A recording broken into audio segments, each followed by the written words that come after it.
서지수인 @IT 블로그 매거진에서 진행하는 매거진 읽어주는 팟캐스트입니다. 매거진 읽어주는 팟캐스트에서는 서지수인 @IT 블로그형 IT 매거진에 올라온 다양한 내용을 팟캐스트 형태로 전달해드리고 있습니다. 이번 캐스트에서는 되돌아보며 카카오톡 카카오와 2위 규모 웹포털 다음의 합병이라는 내용을 주제로 살펴보도록 하겠습니다. 되돌아보며 카카오톡 카카오와 2위 규모 웹포털 다음의 합병. 세계 시장의 메신저 앱 전쟁에서 또 다른 주요 개발사로서 국내에서 가장 인기 있는 메시지 앱 벤처 회사인 카카오는 역시나 한국에서 두 번째로 큰 웹포털인 다음과 함께 합병을 공식 발표했습니다. 국내 언론사는 26일인 이날 아침부터 일제히 다음이 공개했다는 이 소식을 전달했고, 두 회사는 이날 오후 2시를 전후한 시각에 서울 플라자 호텔에서 공동 기자회견을 개최했습니다. 카카오톡은 상당히 자주 라인, 위챗과 동일 선상에서 언급되곤 했는데 두 메시지 앱 모두 대규모 거대 모회사와 국제 시장을 향한 야망을 가진 회사들이지요. 카카오는 동남아시아에서 공격적인 광고 캠페인에 돈을 지출했지만 서양이나 영어권 사용자에게 도달하기 위한 노력은 하지 않았습니다. 비교적 적은 예산 때문에 그랬을 가능성이 있어 보입니다. 하지만 익히 알려진 것처럼 국내 시장에서만큼은 카카오톡이 독보적입니다. 작년 한 해만 해도 대부분 스티커 판매와 게임 관련 구매에서 얻은 수익으로 2,070억 원을 벌어들였고 순이익만 해도 601억 원이나 됩니다. 국내에서 다음은 인기리의 메일과 카페 서비스를 처음으로 시작한 장본인이자 네이버에 밀려 2위 규모 자리에 머물고 있긴 하지만 외부로 들어가는 오랜 관문이었습니다. 네이버는 일본, 대만, 태국의 사용자가 선택한 메시지 앱인 라인을 소유하고 있지만 도쿄에 본사를 두고 있는 자회사 네이버 라인의 운영은 회사 전체를 구성하는 일본 직원에 의해 이루어집니다. 다음이 그렇게 잘 못하고 있는 것은 아니지만 실적과 수익성이 몇 해에 걸쳐 계속해서 저조, 악화되고 있고 모바일과 게임 등 신사업도 부진한 상황입니다. 따라서 카카오와의 합병이 회사에 몹시 필요했던 모바일 시장에서의 발돋움에 긍정적인 영향을 줄 수 있을 겁니다. 특히 카카오가 결제 서비스, 전자상거래, 미디어 컨텐츠 분야에까지 그 범위를 확장할 것으로 예상되고 있었으니 말이지요. 공교롭게도 인수 발표 후 다음은 모바일 페이지의 디자인을 개편했고 카카오는 카카오 스토리의 웹사이트를 전격 공개했습니다. 다음과 카카오는 두 회사가 합병을 통해 다음 카카오라고 알려진 새로운 합작 회사를 구성할 것이라고 공식적으로 밝혔습니다. 그동안 두 회사는 독립적으로 운영될 예정이지만 서서히 하나의 독립체로 합쳐질 겁니다. 8월에 주주들의 동의를 얻어 올해 10월 1일경에 합병 절차를 마무리 지을 계획이라고 합니다. 카카오의 주주들은 가지고 있는 각 카카오 지분에 대해 새롭게 발행되는 다음 카카오의 지분을 약 1.556의 비율로 받게 됩니다. 다음 대표인 최세훈 CEO는 다음과 같은 성명을 냈습니다.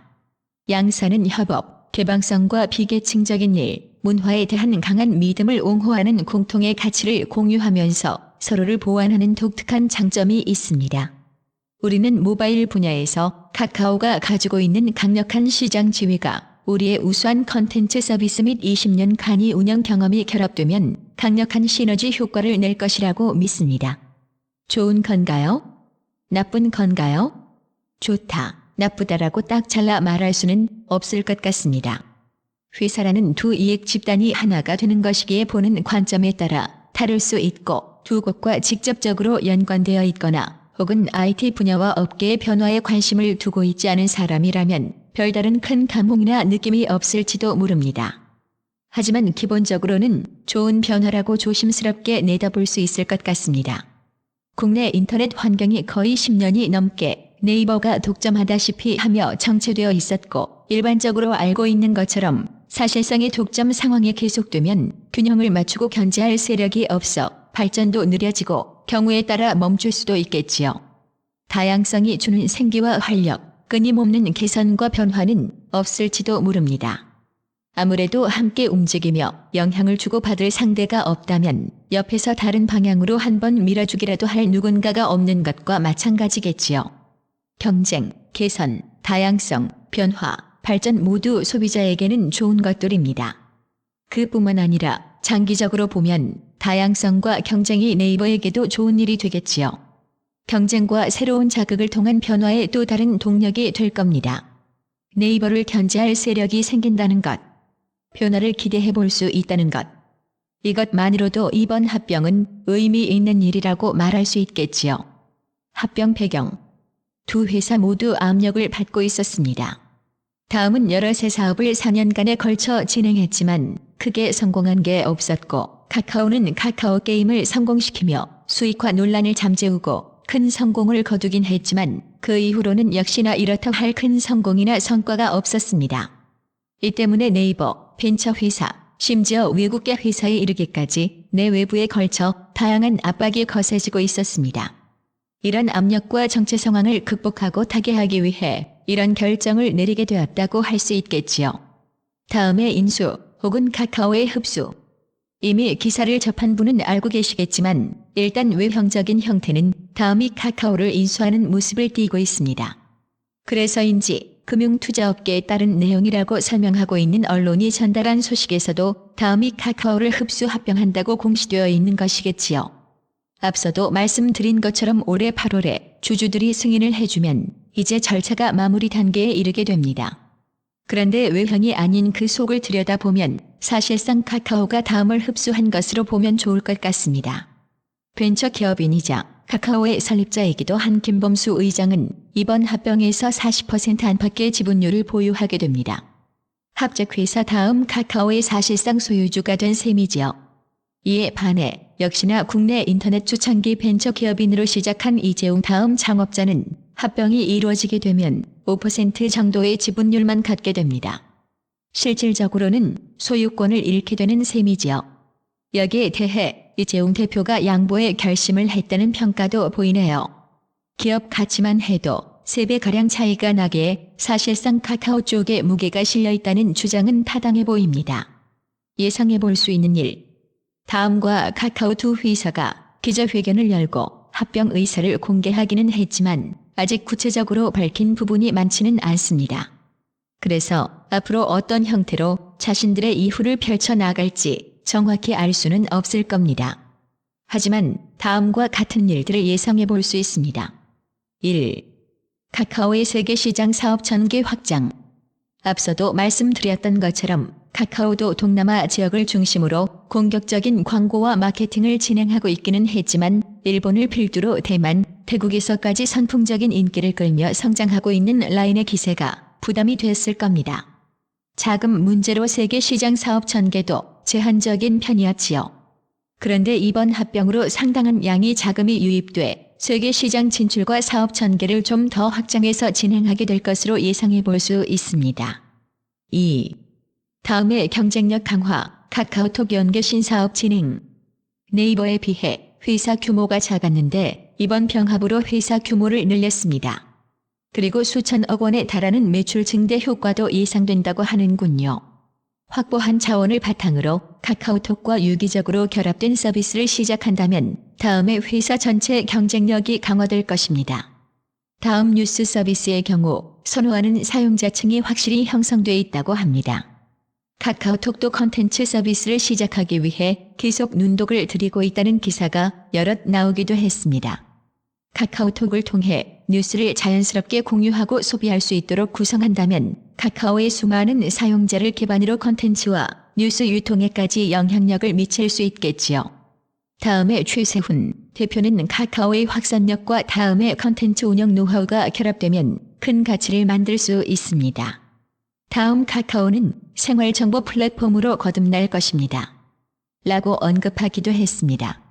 이런 발언으로 봤을 때 다음 검색 자체나 혹은 뉴스와 같은 컨텐츠를 카카오톡에 넣는 형태와 같이 둘을 연결할 방법을 모색해 나갈 것으로 예상할 수 있습니다. 3. 네이버와 경쟁할 수 있는 회사로 등장. 아직 섣불리 판단할 시기는 아니지만 둘이 합쳐서 덩치가 커진 것은 좋은 일입니다. 그리고 충분히 한 번쯤 생각해 볼 수 있는 것처럼 두 회사의 연합과 결합은 네이버와 제대로 경쟁할 수 있는 규모와 자금력을 갖춘 새로운 사업자가 탄생했다는 데에 의미를 둘 수 있습니다. 국내 인터넷 시장은 네이버와 제대로 경쟁할 수 있는 사업자가 거의 없는 상태입니다. 다음이 균형을 이룰 경쟁자가 될 것이라는 기대가 많이 있기도 했지만 다음과 네이버의 격차는 갈수록 더 벌어졌고 애를 쓰고 있기는 했지만 다음은 여전히 2위 자리와 벌어진 격차, 부진을 벗어나지 못했습니다. 양사 모두 성장과 동력이 정체된 상태였지만 이번 합병으로 코스닥 시가총액 2위의 기업이 되는 만큼 순조롭게 진행된다면 네이버와 한 번 앞서거니 뒤서거니 할 수 있는 경쟁할 수 있는 기본 골격을 갖춘 회사로 등장할 것입니다. 4. 둘을 잇고 결합하기 위한 새로운 서비스 등장. 지금 당장도 볼 수 있듯이 두 회사는 주 사업 분야가 서로 상충됩니다. 메신저, 메시지 앱인 카카오톡과 마이피플이 서로 겹치지요. 한동안은 그냥 그대로 간다고 해도 이들이 하나가 된 상황에서 두 서비스를 모두 유지한다는 건 어려운 일일 겁니다. 중첩되는 사업을 정리하고 주력 사업에 집중하려 하겠지요. 이렇게 되면 미래가 불투명해지는 것은 마이피플입니다. 아마 서서히 이어질 통합 과정 중에서 가장 먼저 사라질 서비스가 될 것 같습니다. 그런데 양사 모두 현 상황에서 가만히 있을 리는 없습니다. 가만히 두 회사의 서비스를 놓고 보면 생각보다 의외로 서로 결합할 만한 부분이 없기 때문입니다. 다음 주력인 검색과 실시간 메신저 서비스인 카카오톡에서 직접적으로 기본 기능을 합칠 부분이 많지 않습니다. 휘발성 메시지인 카카오톡의 컨텐츠는 트위터나 페이스북처럼 검색과 묶기가 어렵습니다. 합친다면 앞서 이야기한 것처럼 다음 검색 유도, 컨텐츠 뉴스 유통 정도가 이루어질 수 있을 겁니다. 휘발성이 덜한 카카오 스토리라면 다음에게 큰 도움이 되는 부분이 있을 겁니다. 사용자가 올린 사진과 글, 영상을 검색과 연결시킬 수 있고 또 검색을 통해 많은 사람이 자신이 올린 내용을 볼 수 있다면 사용자에게도 나쁘지는 않겠지요. 하지만 이마저도 쉽지는 않습니다. 카카오 스토리가 기본적으로 지인과의 내용 공유를 중점으로 하는 폐쇄형 SNS에 속하기 때문입니다. 사용자가 모두 비공개로 설정한다면 더 진행할 만한 부분이 거의 없지요. 때문에 시간이 지나고 안정이 되면 새로운 서비스를 공개할 확률이 높을 것으로 보입니다. 둘의 장점과 특징을 서로 잇고 녹여내서 결합하기 위한 새로운 서비스가 모습을 드러내겠지요. 마무리. 지금까지 26일 날 있었던 다음과 카카오의 합병 소식을 살펴봤습니다. 이번 합병 소식은 네이버의 독점에 가까운 국내 인터넷 시장 상황에서 경쟁을 유발한다는 점에서 기본적으로 환영할 만한 일이지만 두 회사 모두 구체적인 계획에 대해서는 언급 없이 잘하겠다고만 밝히고 말을 아껴 조금 아쉽게 느껴집니다. 하지만 환영할 일이라는 것 하나만큼은 여전히 확실해 보입니다. 두려움과 불안 그리고 기대와 관심을 한 몸에 받은 이번 합병. 많은 사람의 바람처럼 흥미로운 새 소식을 싣고 네이버와 균형 있게 경쟁하며 경쟁을 통한 더 나은 생태계를 끌어내고 소비자와 사용자 모두에게 좋은 일이 될 수 있도록 잘 고민하고 걸어나가기를 바라봅니다.